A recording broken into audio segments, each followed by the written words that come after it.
Hello and welcome back to another video. Today here again on Forza Horizon 5 to take a look at another actually brand new vehicle. It's been a while, but we actually have a new car every week in the series, which is unheard of as of late in Forza Horizon 5.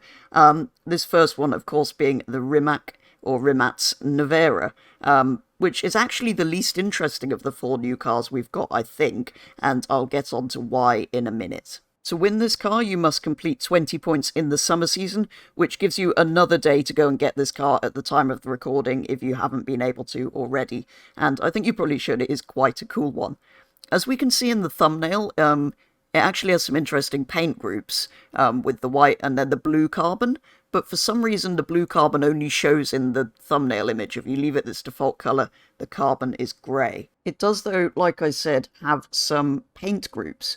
Although there's 3 of them, not 2 as you might imagine. Of course, the main one is just the main body, as you might expect. Group 2 is then, well, most of those carbon fibre bits. And then Group 3, for some reason, the little, like, bonnet vent and wing are a different paint group. But anyway, I'm going to obviously do Group 2 and 3 the same. So I think if we go with the base colour in white, as it was in the thumbnail image, then Group 2 and Group 3 I am going to do in a tinted carbon fibre.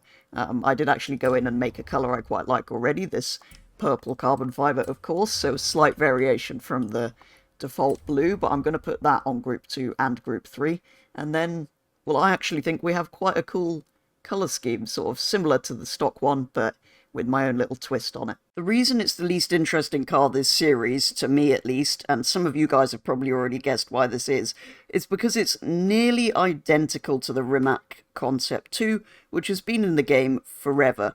It's literally a bigger production run of that car, with a few minor changes if we look at them side by side here.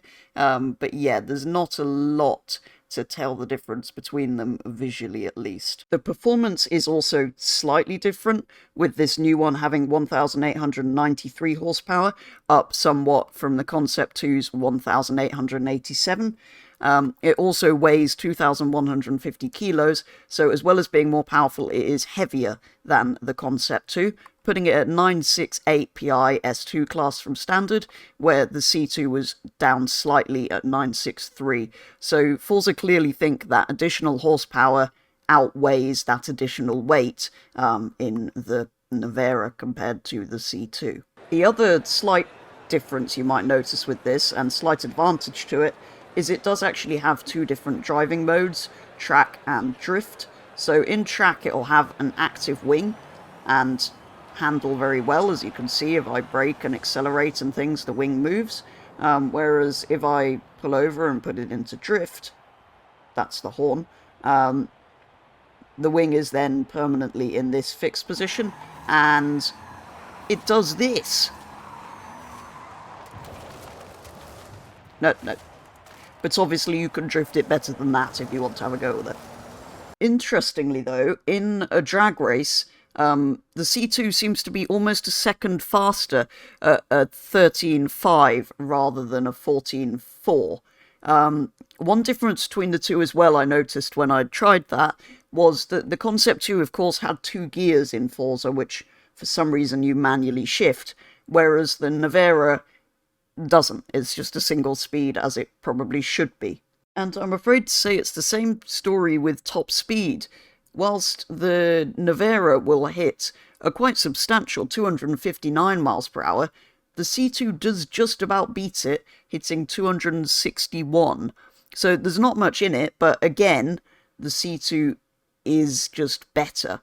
So yeah, that's slightly unfortunate for the Nevera, making it, well, even more pointless in the world of Forza, at least, if the C2 is better and we've already got that. So quite the why they felt the need to add something new that's exactly the same but slightly worse, I don't know. But it is still a new vehicle, so hey. As we know, usually in Forza, electric cars don't have much in the way of upgrades, and it's a similar story with this. I think it's pretty much the same upgrades as the other Rimacs, or Rimac. I still can't decide which way I'm going to say it, so I'm just going to mix and match, who cares. Yeah, so it has the usual suspension options, anti-roll bar options, This is all exactly the same as the C2, as is this. I think that was all that was available in drivetrain. This all looks pretty much the same. We can bring these out just to give it a little bit better stance and fitment, I suppose.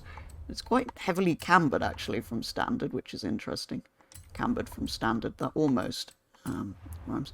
Anyway, what? This is what I hate with this. It never quite... Okay, on this car it actually works, bringing them both out to fully wide. Anyway, it's all the usual things you'd expect, including Forza Aero, although interestingly, presumably because this has an active rear wing, you can't put rear Forza Aero on this, but you can on the C2. Not that you should. If you do that on the C2, just uninstall your game. You just shouldn't, no. So usually at this point, I would either upgrade the car myself or put a tune on it and then go and take it into some open racing. But it starts way up in S2 class from standard, and S2 class racing is just horrendous. So I don't really want to do that. So I think that is going to have to do it for a very first look at this rather pointless addition to Forza Horizon 5. So yeah, it's almost identical to the C2. It turns out it's not quite as fast in a drag race or at top speed on the motorway. It does, I think, look slightly better, and it has some cool paint group options, but it is also missing the in case of hill climb fire extinguisher in the rear window and the two little helmets in there, which were a kind of cool addition on the other one. It does have slightly better looking wheels as well.